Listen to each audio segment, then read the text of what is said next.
Quick word of warning.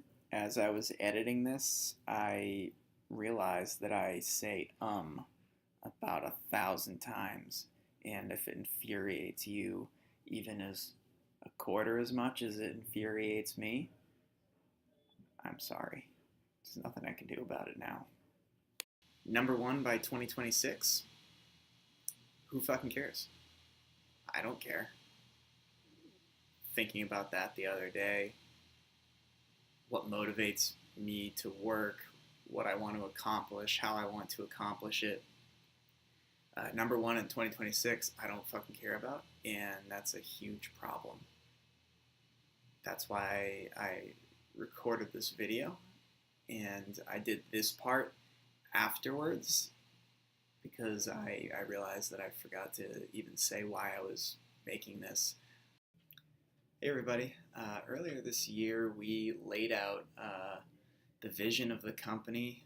We laid out the fundamentals, the things that we value moving forward, and we weren't right. The vision is not right. Number one by 2026 is not where I want to be. It's not right, and we have some work to do. So to back all the way up and how we came to this realization,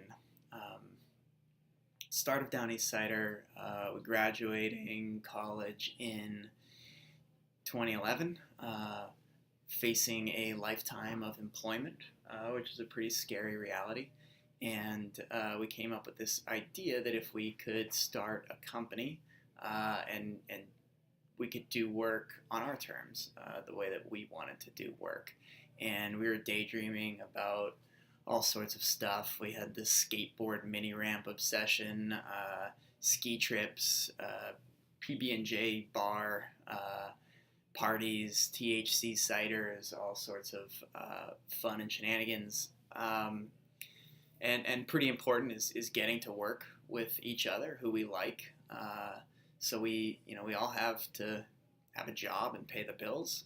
But if we could somehow start a company ourselves, we could define the rules by which we did that work, and that was really exciting for us.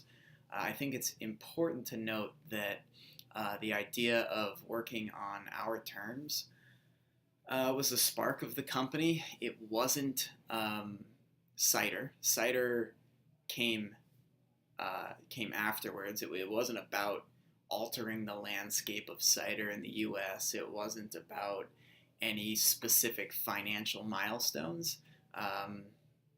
It was to start a company and do things on our terms. And cider was a natural fit with the Manter's Orchard and our disposition towards really high quality food and beverage. And so we set off to do that. We work on our terms. Probably our most impactful, definitely our first work on our terms was the product itself. We felt that apple cider was better than apple juice, and in the hard cider world, there wasn't any cider that tasted to us like apple cider, like an alcoholic apple cider. It was either like a alco pop, like an alcoholic, like soda FMB, or like a sparkling white wine. And so if we were going to get to write the rules of the company, then we were going to write the rules of the product that we made. So there's our idea. We're going to make this cider that's the way that we know cider, which is unfiltered. So we have this idea. We have $60,000. We have access to the Manter's Orchard, and that was it. Put our heads down and went to work. And we knew that before we could have this company that we were daydreaming about, we'd have to make some sacrifices to build it. And that was pretty simple. We'll work hard and see what unfolds. And we didn't know what it would look like. We didn't know what it would take. We didn't know what success would feel like or look like. And if you've ever been on a brutal hike, sometimes you can't look up anymore. Um, all you have to do is all you can do is put your head down and put one foot in front of the other, trusting that some amount of steps will get you to wherever you're going. And I think that's how we were approaching the beginning of starting the company. One foot in front of the other, weeks, months, years passing. We probably didn't think that we were going to do certain stuff, like sharing a one-bedroom apartment with Tyler, or the 3-hour commute to go work the night shift in Leominster. Probably didn't think we were going to be doing that forever. That's just one step at a time, one foot in front of the other. And I think something that made it really easy to keep our head down and just keep pressing forward was our relative success. We definitely didn't have a fully functioning company overnight, but we were getting feedback from putting one foot in front of the other. Sales were growing. People were really excited, telling us that they were excited and loved our cider. The financial model of the company seemed to be realistic. And so it's a lot easier to keep your head down, keep putting one foot in front of the other if you glance back every once in a while and see that you're making progress. And so it's probably around this point that we begin to get off course. I think that success we were seeing of trusting that if we kept our head down and we kept putting one foot in front of the other, things were happening. So you've got that success, and then you combine that with a really competitive attitude, and I think our vision got clouded. The success was fun, and it was creating this feedback loop where everything was pointing towards continuing what we were doing. Keep our head down, keep one foot in front of the other, keep growing, keep working, and repeat. And trust that the results would come. And the tricky part here is that all of this success and work and focus was distracting us from why we started the company in the first place. The results we were looking for, in a way, was something we'd already achieved. Who knows when it happened, but at some point in the last 7 years, we hit a pretty enormous achievement. We launched a company that was self-sustaining, with the ability to do all of the things that we had dreamed about when we were starting the company.